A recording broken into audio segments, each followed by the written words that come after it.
Hello everybody, and welcome back to OMB Reviews. I am the critic who is a cynic. Hope you're doing well, and today I'll be doing my review of the Super Mario Brothers movie, which is finally out. Just got back from the theater going to see it. Very, very weird release schedule with it getting the extra day on Wednesday, but not having a whole lot of Tuesday night premieres, as would typically happen the day before a showing.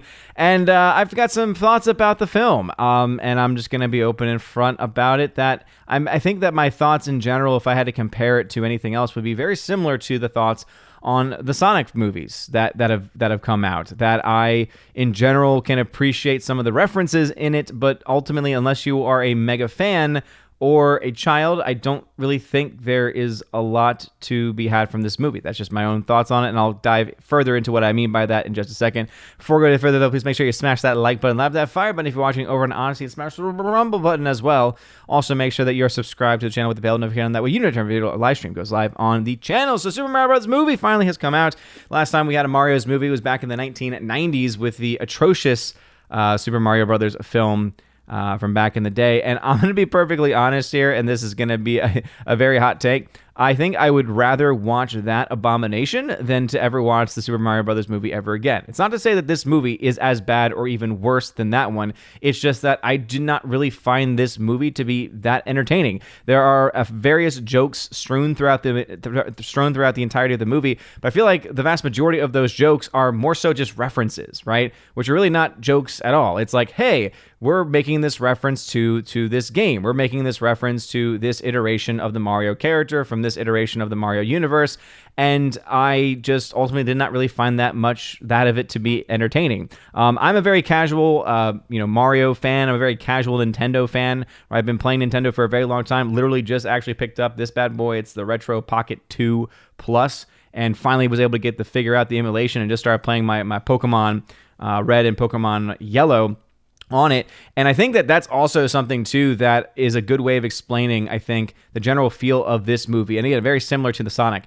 I can appreciate the references. I can appreciate all of the different subtle ways that they're able to give nods and able to give fan service. And hey, if you are a mega fan or a child, I think that you are going to thoroughly enjoy this movie, because if you just get giddy every single time you hear a score from a video game, right, and that makes you happy because you have fond memories of that game and you love seeing it on the big screen, hey, that's going to make you happy. If you're more of a casual fan like I am, I listen to that and I say, okay, yeah, that's a Mario song that should obviously be playing in a Mario movie, whereas I'm looking more so at the actual story being told. And unfortunately, the vast majority of the story is already given in the trailers for the movie. When it comes to some of the more entertaining elements of the film, most of those are given away in the trailers.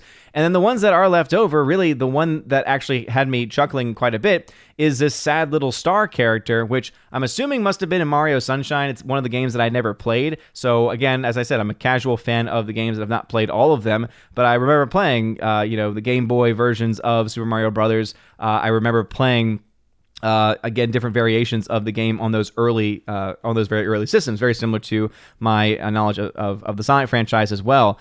But then what you're really left with is what seems to be nothing more than just a general promotion of the actual characters. And again, if fan service is what you want, fan service is what you're going to get. You're going to get the references. You're going to get, a plethora of characters, a plethora of musical score undertones, a plethora of jokes that are very much in line with and make references to many of the other games, especially in the Mario Kart universe, Super Smash Brothers universe, right? Certain lines you're like, oh, wait, I get that line. And again, it would be something funny or entertaining to someone who might be a hardcore fan. But ultimately, I don't think that it really is going to hold up to the test of time. And I do think that this is a very interesting dynamic that we're seeing play out on screen right here, right? I use Metacritic versus Rotten Tomatoes. Both have their flaws, but in all honesty, if you look to the average score of a lot of the critics for the movie, it is around a 47, around a 4.7 out of 10. Now, I don't think the film is necessarily that terrible, right? As you can see, I gave it on Metacritic a 5 out of 10, but that's because I don't really, again, like the ranking out of 10 score all that much. But to me, this is a middling movie, right? I looked at that audience score at an 8.6 and say, okay, out of the 200 people that have put those reviews out so far, and I'm sure that there's going to be thousands upon thousands of reviews that are going to go up on Rotten Tomatoes, I guarantee you that the vast majority of those people are going to be people who are mega fans of the franchise. I know that Jeremy from Geeks and Gamers just recently put out his review, and one of the key things he had in there was its fan service. And again, if you want fan service, you're going to get it. That is something here in spades. If you want fan service, but then you also want a pretty good, well-told story, and again, I mean, people say, oh, what are you expecting, a story from this? Well, again, even my wife mentioned that when I got home, saying, like, well, it is a kid's movie. I'm like, yeah, but so is Up, right? Up was also an animated film that was a kid's movie, but it had a really good story. That first 5 minutes of Up is still some of the greatest storytelling ever. And that's just within, animated films, but also even within like film history itself. It's just so well done, so well crafted. And this movie obviously was never going to be an Up in that regard. But at a 90-minute click, when I'm feeling bored very quickly into the movie, when all of the references and all of the jokes that are made are ones that you can kind of see coming a mile away, and you're like, oh yeah, I guess that's kind of fun that they made that reference. There's really not a whole lot of stuff there, right? There's really not a whole lot of heart to this movie, right? There's no real emotional arcs that are really that compelling. And I will say this much, though, as you all know, I was very concerned about the voice. And in the very beginning of the movie, and again, this is something where I actually don't really like the choice they made. In the very beginning, they show you a commercial for the Super Mario Brothers plumbing, and they have the stereotypical, right? Not even just stereotypical, the typical traditional voices for the characters, right? And then all of a sudden they go back to the real world and they don't talk like that. And they make references to it saying, oh, aren't those voices just so funny? And don't you think it was a little bit too much? And it's like, well, first off, hey, kudos to Chris Pratt, because guess what? He can do the voice. But I'm sorry, I'm going to be critical of the director and writers here who decided to not have that be the voice going forward in the actual movie, because it felt like, okay, I saw Mario as I know him and understand him within that commercial in the film, in the movie. But then for the rest of the movie, it's okay, it's Chris Pratt being a character. Same thing happened with Bowser too, right? So Bowser, there were, in the very beginning, I was like, okay, I could see Jack Black is doing a pretty good Bowser. And then as the course of the film goes over and as the character starts to develop, it's like, oh no, this is just Jack Black who's playing Bowser. Even at the very end, you have this sequence of him playing piano, singing, and I'm like, okay, that's just Jack Black, right? And it's like, this is not something that Bowser in any of the video games would have ever done, right? So basically, the problem with movies like this is that you're giving characters, you're giving personality traits to characters that you're used to being in very simplified stories, right? It's more of an get from point A to point B, collect the coins, collect the rings, do all these other things, and there's not really a whole lot of personality other than the typical stereotypical stuff. And so I think that's why for me it's like, well, if you're gonna go away and almost mock the stereotypical voice, right, and mock the traditional voicing that is typically done for these characters, and then decide to go off on a tangent, as it were, trying to create stories and trying to build a world. And again, I understand why they would be doing that, to try to build a world. I just don't think it was very effective. I think the story overall was very lackluster, didn't really have any substance to it whatsoever. And you can keep on saying, well, the Super Mario Brothers movie, what we were expecting. It's like, again, I've seen a plethora of animated films that have had heart. And unfortunately, we have just not seen that in films like the Sonic film, or like now I can say for Super Mario Brothers in general. So clearly they are wanting this film to be a franchise. I do think the film is going to make a lot of money. After seeing it, I can actually see now a better case for the film actually to not make $1 billion.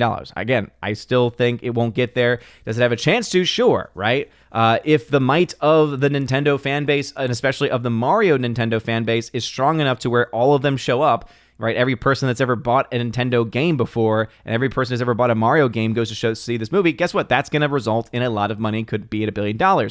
But if this is only going to rely upon the handful, and then by handful, obviously I'm being hyperbolic here, the handful of hardcore fans, then you have, of course, that grouping of families that are going to see this movie too.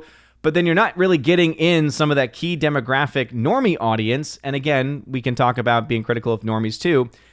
It is going to leave, I think, some room for this film to not be able to actually fill, right? It's gonna hit some key demographics, but it's also gonna miss out on some. At least based off of this early reaction that I have of the movie, I just think that it leaves a lot to be desired. So basically, if you're a mega fan, I think that you're really going to enjoy this movie because there's nothing but fan service. It's all fan service, and again, if you want nothing but fan service, this is the movie for you. If you have kids, I think your kids are generally going to enjoy this film because there's cute little characters on screen doing cute things.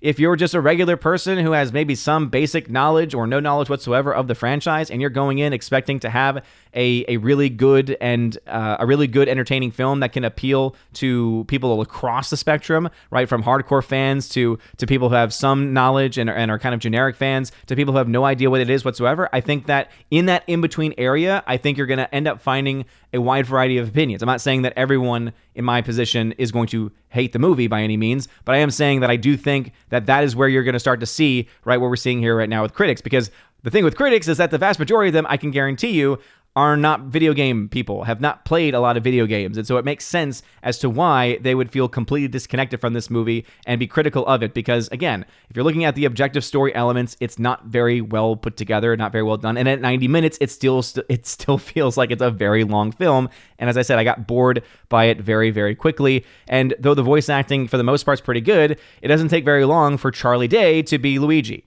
right? That's not Luigi anymore, that's Charlie Day. And Chris Pratt, okay, I heard in the beginning in the commercial, and now it's Chris Pratt doing a voice. Again, I think he does a very good job. I think that he does a lot better job than I thought he was going to be. But then you get to Bowser in the very beginning, you're like, okay, Bowser sounds pretty menacing. This is pretty good voice acting here from Jack Black. And then over the course of the film, he just becomes Jack Black. And again, that's just not me. That's not how I basically was thinking to myself, you know what? Instead of watching this, I would much rather just, pick up this bad boy or find an actual old school like Nintendo console and just play Mario Kart myself and just play Mario myself, because at least at that point, I'm in control of the characters and I don't have to worry about a boring story that's going to bog everything down and ultimately feel unfortunately like a waste of time. So if I had to give this film a grade, I'm going to give it a C. Again, I think that especially if I had to talk about some of the most positive elements, I think some of the voice acting is done pretty well. I think Anya Taylor-Joy does a pretty good job as Peach. But again, a lot of it's still missing a lot of those key things from what we know about the characters themselves. And again, I think that basically all the voice actors do what they can, basically do what and how they were directed. I would be more critical of the directors here. But if I had to say one mega positive to this film is the animation. I think the animation is absolutely gorgeous, is absolutely beautiful, and I think that they should absolutely be commended for that thing. This movie is going to make a crap ton of money. There's no doubt in my mind about that. But again, that by crap ton of money, I'm talking $800 to $900, maybe $950 million range. We'll have to wait and see what the numbers are this weekend, though, because if the numbers are higher than the projections currently are, then $1 billion is absolutely on the table. If they come in at or underneath where the projections are, which is around $225 million opening, then when you compare that to Illumination's other film, Minions: Rise of Gru, and I know that I'm already going to trigger some people because like, it's not the same, you can't compare the two. It's like, when you actually look at the numbers, yes, absolutely you can. And again, I haven't seen Minions: Rise of Gru, and I didn't really want to go see it. But it looks like if they continue on this franchise, and they're going to make money to do so, I am not going to have any desire or interest to go see these films going forward. Just being honest there. Again, probably going to end this stream, and rather end this video, and then go play some Mario myself, because that's going to be a lot more entertaining. But what are y'all's thoughts about this? Have you seen the Super Mario Brothers movie? Did you like it? Did you hate it? And also, where do you stand in the fandom, right? Are you a mega fan and enjoyed it? Are you a mega fan and hated it? Are you a generic fan like I am and enjoyed it or hated it, right? Are you somewhere in between? Again, it's a middling movie. It's a middling movie. It's going to make a lot of money. It's going to sell a lot of merchandise. And ultimately, that's what they care about. But when it comes to a movie, it's not a movie that I will ever desire to see again. And it's not a movie I'm going to buy on physical media. And this one's very forgettable to me. So those are my thoughts. What are your thoughts? Let me know in the comment section down below. If you like this video, smash that like button, that fire button, honestly, smash the rumble button as well. Hope you all have a blessed rest of your Spy Wednesday. Again, we are still in the midst of Holy Week, tomorrow being Holy Thursday. This might be the last video from me until after Easter Sunday, as I will be out of town on Good Friday through Easter Sunday. So unless some major news is coming out tomorrow morning on the box office or anything like that, this will probably be it for a while. So let me know your thoughts. Have a wonderful day, everybody. And as always, God bless.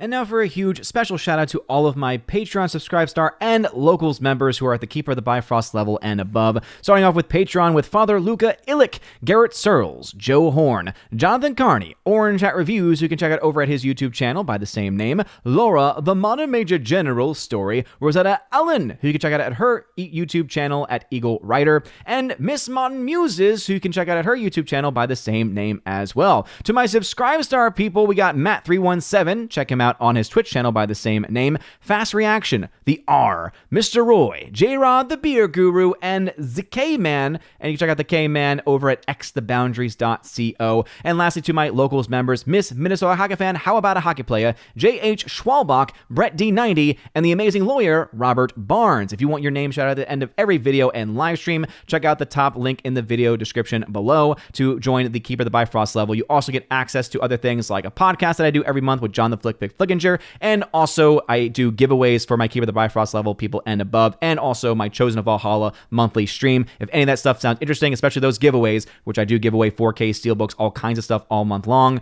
check out that top link. You're all amazing and beautiful people. Hope you all have a wonderful rest of your day, a blessed Easter, and as always, God bless.